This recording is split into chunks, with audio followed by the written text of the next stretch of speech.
Israel and Venezuela have restored full diplomatic relations, ending 17 years of severed ties.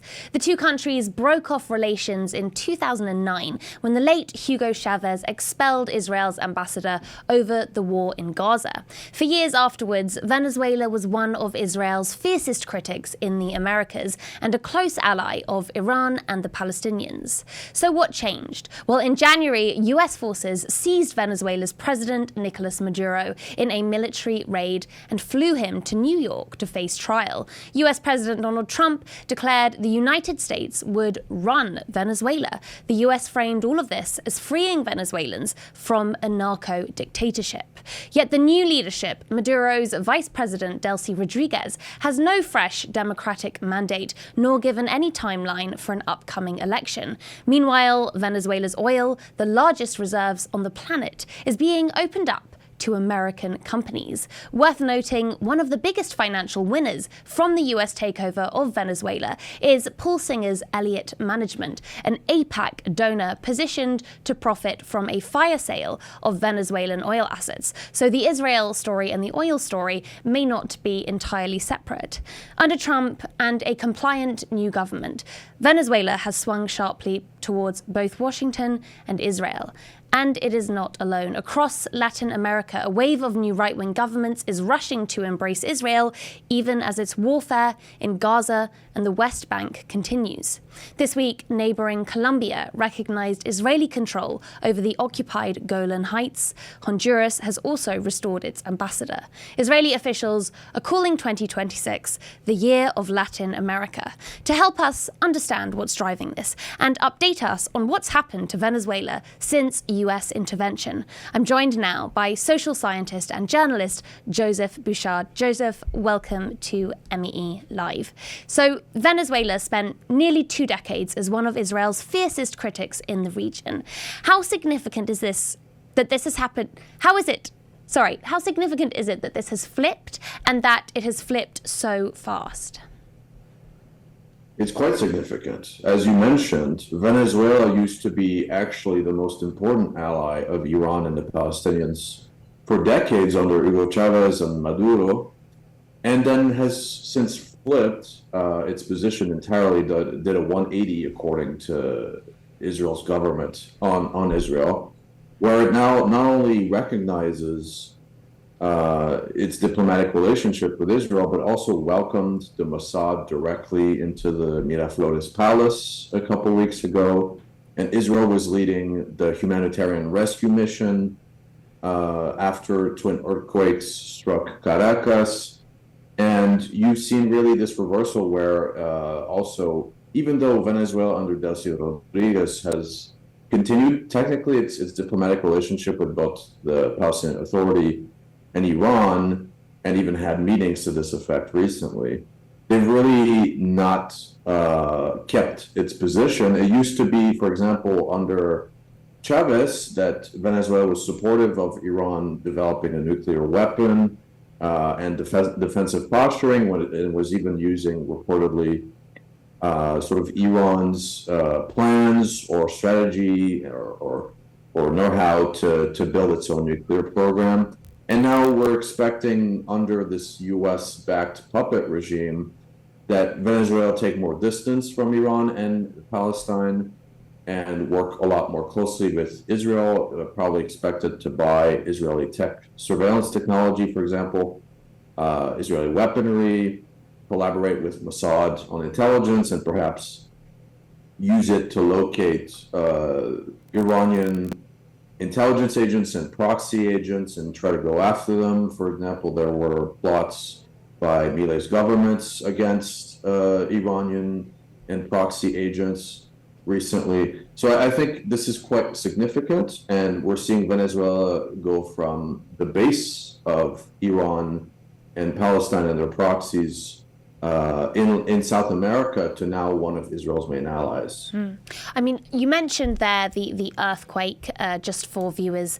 This was a humanitarian response that Israel participated in when Venezuela was hit by twin earthquakes in June. And they participated despite not having diplomatic relations at the time. They also broadcast their participation in social media, which triggered accusations that they were humanitarian whitewashing at a time while they were still, causing destruction and are still causing destruction in Palestine.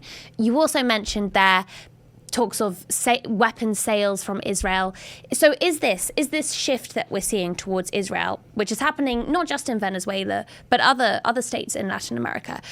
Are you saying this is just a transactional shift, or is there an ideological shift that is going hand in hand with that? Well, there are a few components to this. I'm glad you mentioned humanitarian whitewashing. I think it's interesting that, for example, in Colombia, where there was also a 7.4 magnitude earthquake, as you mentioned. Yeah, just on Monday. Israel once again, yes, that's right, has once again led the humanitarian rescue mission. It's one of the only countries, along with right-wing autocracies in the U.S., allowed by the Colombian far-right government to do any humanitarian aid and rescue missions.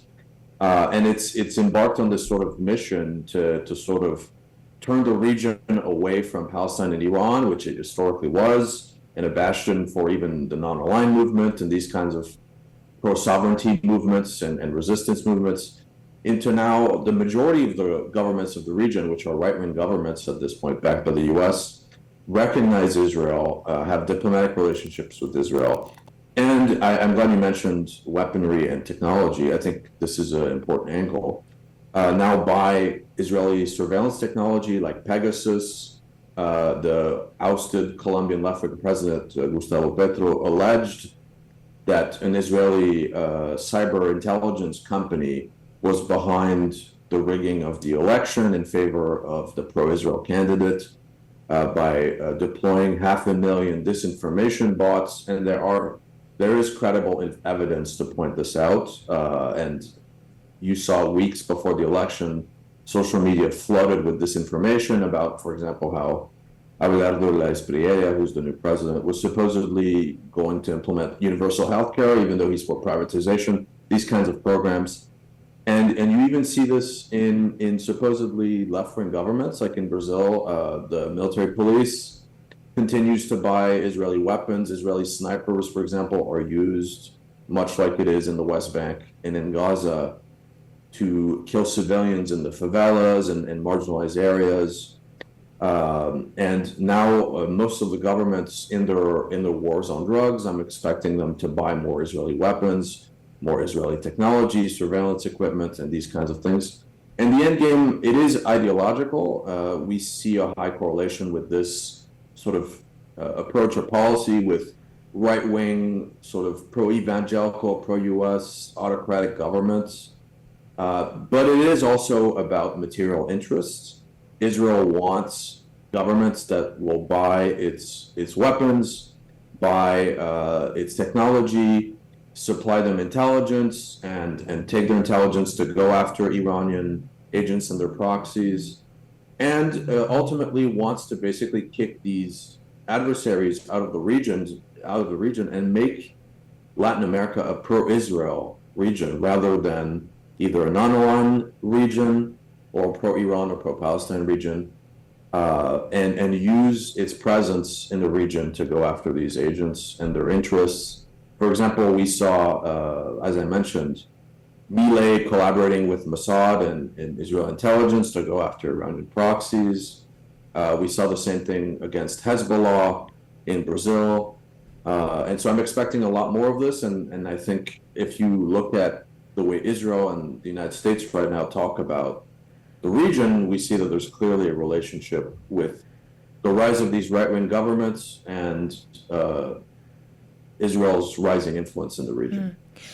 And I think besides just the arms sales, the financial transactions, the intelligence sharing, this is coming against the backdrop of the genocide in Gaza, when Israel is becoming increasingly isolated on the world stage, including with some traditional allies. Is there a case to be made that Israel stands more to gain symbolically, diplomatically, from a run of new Latin American partners, even than it does from these financial transactional arrangements you're talking about?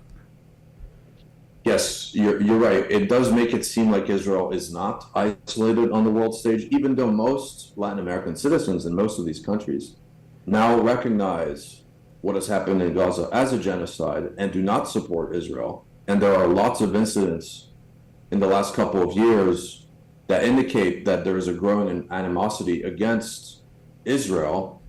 For example, you had wildfires started by Israeli IDF tourists last year that were blamed, including by the Milei government, on Israeli tourists. You had incidents, racist incidents of Israeli tourists, once again, who had served in the IDF in Brazil against black residents and these kinds of things popping around the region. And so this is clearly a way to shift the public attention and public support away from Palestine, even though, the disconnect between the state and the public could not be more clear. But I do want to raise how this materializes concretely. You even saw with the return of a pro-Israel government in Venezuela and Colombia, one of the first things they did was cut their material ties to Iran and Palestine, recognize in Colombia's case Israel's illegal case over the Golan, which belongs to Syria, according to the international community, or is at the very least disputed territory, which was then condemned by Qatar and Saudi Arabia, and also kick or rather withdraw from the ICC, from the Hague Group on Gaza, and take diplomatic steps to really support Israel's case in the international legal system. Colombia just withdrew its case, or rather its participation in South Africa's case against Israel in the ICJ. So I think it's important that both this represents, yes, sort of Israel trying to reverse its reputation around the world and its isolation around the world, but also this has concrete legal and diplomatic consequences. And I would like to mention also, there is a clear component to this with, Israel alleges that Iran and their proxies fund sort of cartel groups and illegal groups, criminal groups, including in tri-border areas, and uses this to fund their activities. And this is sort of, as we saw with the U.S. coup in Venezuela, this is the pretext. The war on drugs has been used repeatedly as a legal pretext for both the U.S. and Israel to further their influence in the region, to topple unfriendly governments and advance their own influence. And you point to this disconnect between the populations and their governments when it comes to this question of Israel. How have populations responded to this change of direction by their government? And do you think it will dampen pro-Palestinian solidarity? Well, not well. There is, as I mentioned, polling to suggest that the majority of the population in most of these countries, most prominently Brazil and Mexico, recognize this as a genocide, do not support Israel, and there's a real backlash in the voting population against this. And it might be that there is a minority support, say, for example, in the sort of right-wing evangelical base that's supporting, for example, Flavio Bolsonaro, the son of Jair Bolsonaro, former president, who's now jailed over his coup plot against Lula.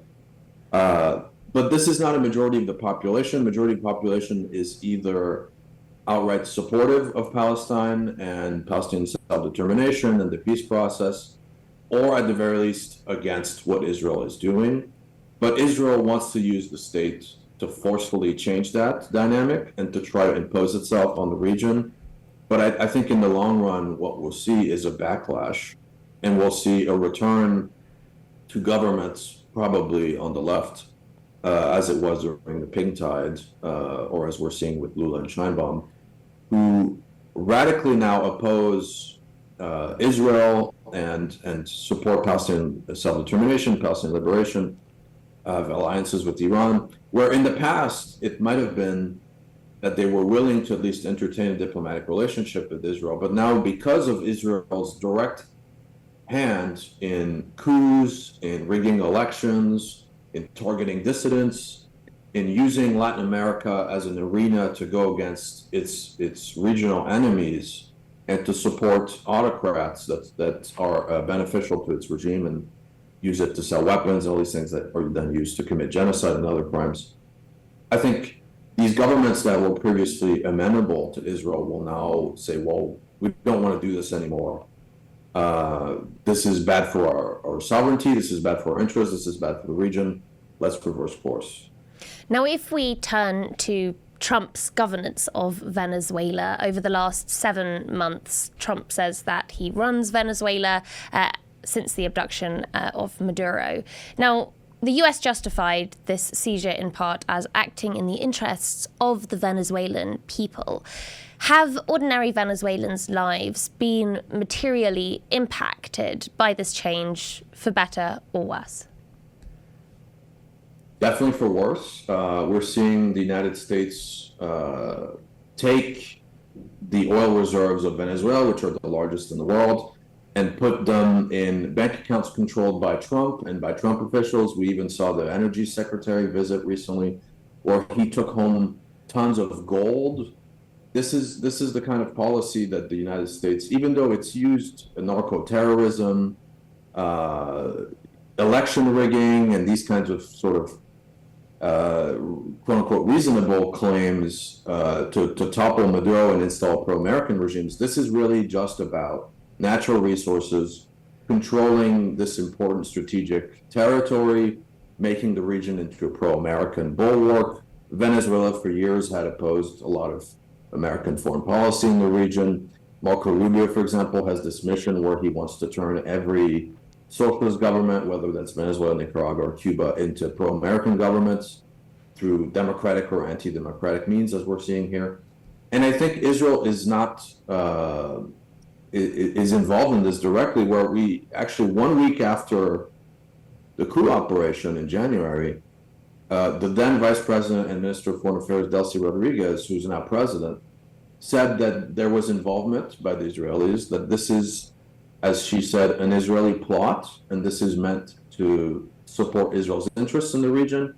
And now, clearly, it seems like she's proven herself right by restoring ties with Israel, welcoming Mossad into the palace, likely signing new deals with Israel, restoring the free trade agreement with Israel, and these kinds of things. So I think it's clear what the U.S. and Israel are after here, and it's definitely not democracy. Joseph Bouchard, thank you so much for your time.